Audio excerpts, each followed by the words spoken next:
Baik, bismillahirrahmanirrahim. Assalamualaikum warahmatullahi wabarakatuh. Pada pertemuan hari ini saya akan menjelaskan materi mengenai analisis teknikal portofolio. Jadi di dalam saham itu kita mengenal dua analisis. Yang pertama adalah analisis teknikal, kemudian yang kedua adalah analisis fundamental. Ya. Nah, yang kita bahas hari ini itu fokus pada analisis teknikal di dalam portofolio. Nah, analisis teknikal itu apa? Jadi nanti di dalam analisis teknikal itu kita akan membahas tentang asumsi-asumsi dasar analisis teknikal, keuntungan dan kritik terhadap analisis teknikal, teknik-teknik dalam analisis teknikal, kemudian sama trading rules dalam analisis teknikal. Nah, kemudian kita bahas tentang apa perbedaan antara analisis teknikal dengan analisis fundamental. Ya, jadi kalau analisis teknikal itu mendasarkan diri pada pola-pola pergerakan harga saham dari waktu ke waktu. Jadi kita melihat pergerakan harga saham itu berdasarkan pola-pola pergerakannya. Kemudian kalau analisis fundamental itu mendasarkan pada faktor fundamental perusahaan yang biasanya dipengaruhi oleh kinerja perusahaan seperti faktor ekonomi dan industri. Kemudian asumsi yang mendasari dari analisis teknikal. Jadi para analis teknikal itu percaya bahwa mereka bisa mengetahui pola-pola pergerakan harga saham di masa yang akan datang dengan berdasarkan pada observasi pergerakan harga saham di masa yang lalu. Jadi berdasarkan data historis tahun lalu itu seperti apa, maka analis teknikal ini menyimpulkan atau mengasumsikan bahwa nanti di tahun selanjutnya atau di bulan selanjutnya atau di minggu selanjutnya itu akan sama dari histori di masa yang lalu, seperti itu. Kemudian Levy pada tahun 1966 itu mengemukakan bahwa beberapa asumsi yang mendasari analisis teknikal itu ada nilai pasar barang dan jasa yang ditentukan oleh interaksi permintaan dan penawaran.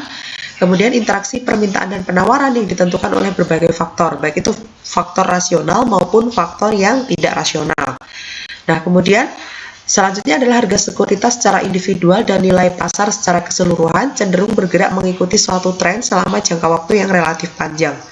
Kemudian ada tren perubahan harga dan nilai pasar dapat berubah karena perubahan hubungan permintaan dan penawaran. Ini adalah penyesuaian harga saham akibat masuknya informasi baru. Jadi di situ ada harga saham mulai dari harga 5.800. Awalnya terjadi keseimbangan, informasi yang baru mulai masuk, maka terjadi pergeseran sehingga naik sebesar Rp200.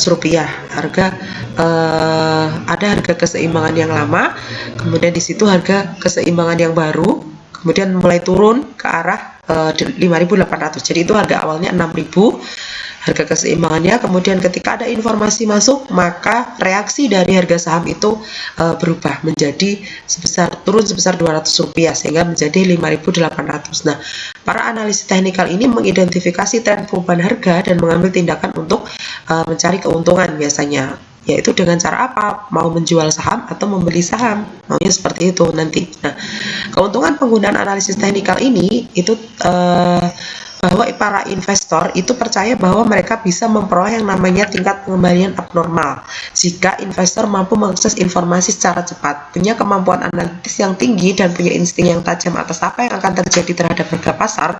Jika ada informasi yang baru, maka mereka akan memperoleh return itu secara cepat. Harapan mereka atau anggapan mereka seperti itu. Nah, beberapa kritikan terhadap analisis teknikal itu juga ada. Yang pertama, kritik penggunaan analisis teknikal terkait dengan asumsi yang mendasarinya dan keefektifan pendekatan analisis teknikal ini dalam memprediksi harga saham. Karena belum tentu dengan menggunakan analisis teknikal harga saham itu bisa diprediksi, baik itu bisa naik atau turun, meskipun prediksi mereka itu juga bisa dijadikan dasar di dalam penentuan harga, seperti itu. Kemudian kritikan yang paling tajam muncul dari para penganut hipotesis efisiensi pasar yang sama sekali tidak percaya bahwa harga saham di masa yang akan datang akan dipengaruhi oleh pergerakan harga saham di masa yang lalu. Kemudian ada kritikan berikutnya berkaitan dengan keefektifan penggunaan analisis teknikal untuk jangka waktu yang panjang. Kemudian ada beberapa teknik analisis teknikal.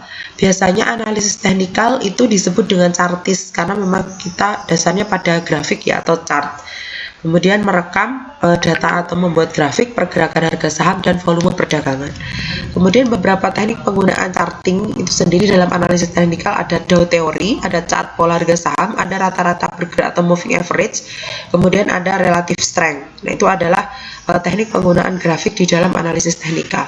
Dow teori. Dow teori itu pertama kali dikemukakan oleh Charles H. Dow pada tahun 1800-an yang bertujuan untuk mengidentifikasi tren harga pasar saham dalam jangka panjang dengan berdasar pada data-data historis harga pasar di masa yang lalu.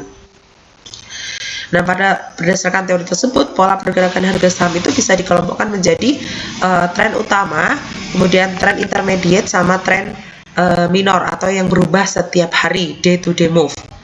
Nah, primary trend itu pergerakan harga saham dalam jangka panjang, sedangkan secondary trend itu pergerakan harga saham terjadi selama pergerakan harga saham dalam jangka panjang dan biasanya terjadi dalam beberapa minggu atau bulan.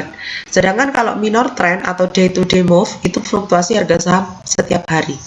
Nah, ini adalah menurut Dow teori. Jadi ada primary trend, kemudian berubah jadi second trend, kemudian minor trendnya kan lebih kecil itu ya. Nah, untuk pergerakannya. Kemudian chart pola pergerakan harga saham. Teknik chart pola pergerakan harga saham itu dilakukan dengan menyusun grafik atau chart pada pergerakan saham secara individual selama waktu tertentu. Ada dua istilah penting dalam identifikasi pola pergerakan saham, yaitu yang pertama support level, yang kedua resistance level.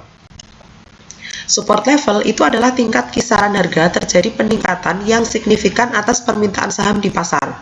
Support level itu menggambarkan batas bawah kisaran harga yang bisa membuat para pembeli saham itu tertarik untuk segera melakukan pembelian saham. Kemudian yang kedua adalah resistance level, tingkat harga terjadi peningkatan yang signifikan atas jumlah saham yang ditawarkan pasar. Resistance level menggambarkan batas atas tingkat harga yang bisa membuat para penjual saham itu segera bertindak untuk menjual sahamnya. Nah, kemudian dalam penggambaran pola pergerakan saham itu biasanya dipakai dengan dua cara.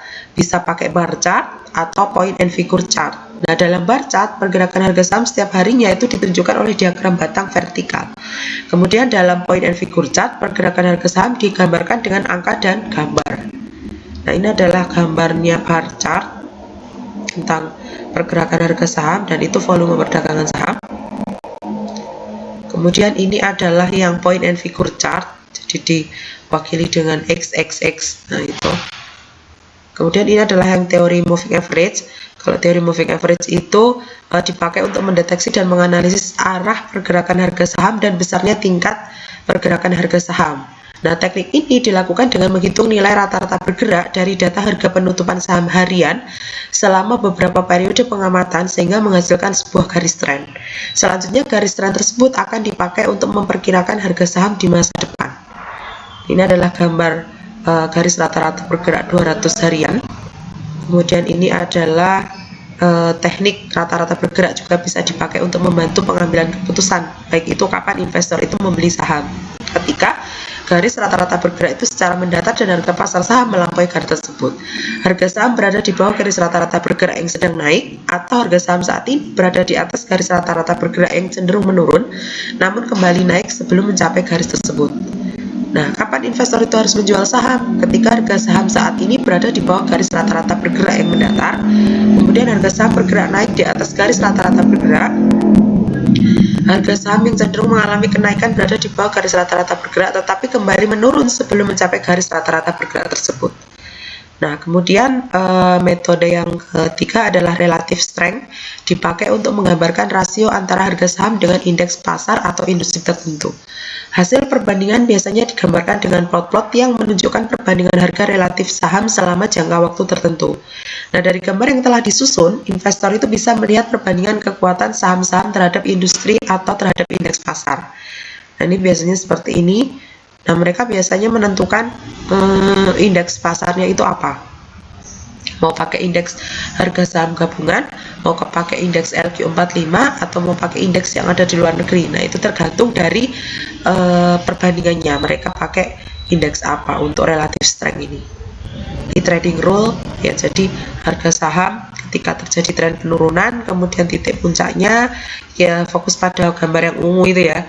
Kemudian ada saat menjual, posisi grafiknya di sebelah mana, kemudian ada tren mendatar di situ.